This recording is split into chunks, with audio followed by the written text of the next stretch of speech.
ही आपको इंसाफ करती ना दिखे, लेकिन जिम्मेदारियों की नजर से देखेंगे तो शायद कुछ समझ में आए।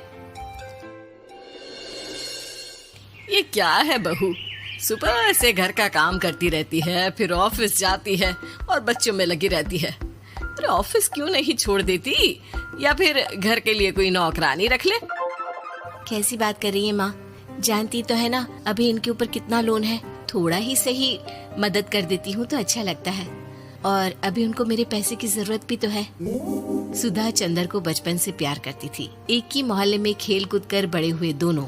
जहाँ सुधा संपन्न परिवार से थी तो वहीं चंदर का परिवार आर्थिक परेशानियों से जूझता ही रहा, लेकिन सुधा की जिद के आगे किसी की नहीं चली। सुधा, कल ऑफिस जल्दी जाना है और 2 दिन के लिए गुजरात ऑफिस के काम से भी जाना होगा। अरे कैसी बात कर रहा है बेटा, बहू को अगले महीने बच्चा होने वाला है, इस वक्त तो उसके साथ रहे। अरे कोई बात नहीं ना माँ, उनको जरूरी काम होगा, वरना मेरा चंदर ऐसे वक्त में मुझे छोड़कर कभी नहीं जाता। चंदर सुबह घर से निकलता तो आधी रात को घर में घुसता, वो भी शराब के नशे में। चंदर की माँ उसे खूब समझाती। अरे माँ, देख रही हो ना कितना कर्जा है सर पर, काम करना पड़ता है, दिन रात काम नहीं करूँगा तो घर कैसे चलेगा। अरे लेकिन बहू को भी तो देख लिया कर, इस हालत में भी घर का बाहर का सारा काम करती है। चंदर तो जैसे माँ की बात सुनकर भी अनसुना कर देता है। ऑफिस के बाद चंदर का फोन माँ के पास आता है। माँ, वो ऑफिस के काम से आज रात के लिए पास के शहर के ऑफिस जाना पड़ रहा है, कल सुबह आ जाऊंगा। सुधा रात को कमरे में सो रही होती है कि उसके पेट में दर्द होता है। सुधा चंदर को वीडियो कॉल करती है। इनको फोन कर लो, शायद कुछ आराम मिले। लेकिन 10 बार फोन करने पर भी वो सुधा का फोन नहीं उठाता। ऑफिस के काम से गए हैं, हो सकता है बिजी हो। कितनी मेहनत कर रहे हैं हम लोगों के लिए। सुधा सो तो जाती है, लेकिन अकेले उसे कमरे में डर लगता है। अगले रोज चंदर घर आता है, जहाँ सुधा ऑफिस जाने के लिए तैयार हो रही थी। तुम आज भी ऑफिस जाओगे? कल रात भर तो ड्यूटी की है, थक जाओगे, छुट्टी ले लो ना। अरे नहीं नहीं, कैसी बात कर रही हो, ये तो पॉसिबल ही नहीं है। अच्छा रुको, मैं जल्दी से तुम्हारा खाना और नाश्ता बना देती हूँ। बेचारी सुधा ऑफिस जाना छोड़कर लग जाती है पति के लिए खाना बनाने, उसके कपड़े प्रेस करने और जरूरत का सामान मुहैया कराने के लिए। हो सके तो रात की ड्यूटी मत लिया करो ना, मुझे बहुत डर लगता है। अरे यार क्या है, तुम तो ऐसे बिहेव कर रही हो कि तुम ही अकेली हो जिसे बच्चा होने वाला है। इतने लोगों के पति जो काम के सिलसिले में बाहर होते हैं, उनका क्या?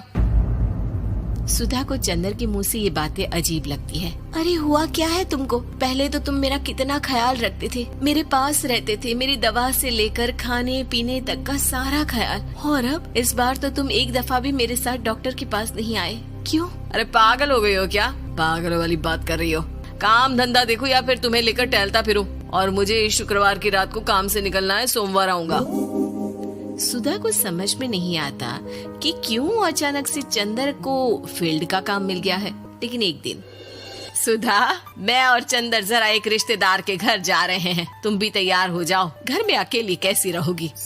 अरे नहीं नहीं, इस हालत में इसे लेकर जाना ठीक नहीं है। अरे लेकिन मैं ऑफिस भी तो जाती हूँ, फिर घर में अकेले। चंदर उसकी कोई बात नहीं सुनता। वो सीधा कार निकाल कर माँ को लेकर चला जाता है। सुधा घर के काम में लग जाती है कि अचानक उसकी नजर चंदर के बैग पर पड़ती है, जिसमें एक कागज दिखाई देता है। इनके कागज भी ना इधर उधर फैले होते हैं, एक भी खो जाएगा तो बवाल करेंगे। लेकिन जैसे ही सुधा वो कागज खोलकर देखती है तो वो सदमे में आ जाती है। दरअसल वो कागज नहीं, बल्कि चंदर और उसके ऑफिस में काम करने वाली लड़की चांदनी की गोवा की टिकट होती है। सुधा चंदर के बैग को खोलकर देखती है तो उसे होटल के बिल से लेकर महंगे गिफ्ट्स और दूसरे शहरों के टिकट मिलते हैं। सुधा को समझते देर नहीं लगती कि उसका पति किसी और लड़की के साथ है। चंदर के आने पर सुधा उससे बात करती है। अरे नहीं नहीं, ऐसा कुछ नहीं है, तुमको गलत फहमी हो गई है।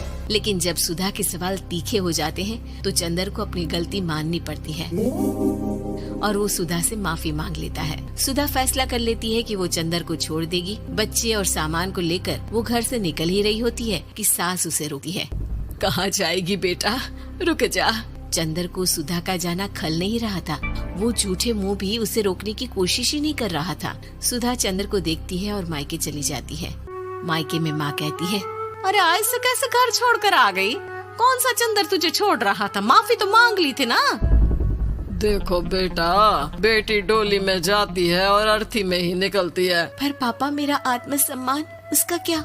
आपने मुझे पढ़ाया लिखाया है, इस लायक बनाया कि मैं खुद का खर्चा उठा सकूं, बेटी को पढ़ा सकूं, एक अच्छा जीवन पाऊं। अरे लेकिन पति की जरूरत तो होती है ना सुधा दीदी, और अगर आपको नहीं है तो इस बच्ची का सोचो जो अपने पिता से इस कदर जुड़ी है। आने वाले बच्चे की सोचो जिसके आने से पहले ही आपने पिता का प्यार से दूर करने की सोच ली। सुधा फोन देखती है लेकिन चंदर का कोई कॉल नहीं होता। वो समझ नहीं पाती कि अपने आत्मसम्मान के बारे में सोचे या बच्चों के बारे में। मम्मी, हम नाना नानी के घर से दादी और पापा के पास कब जाएंगे?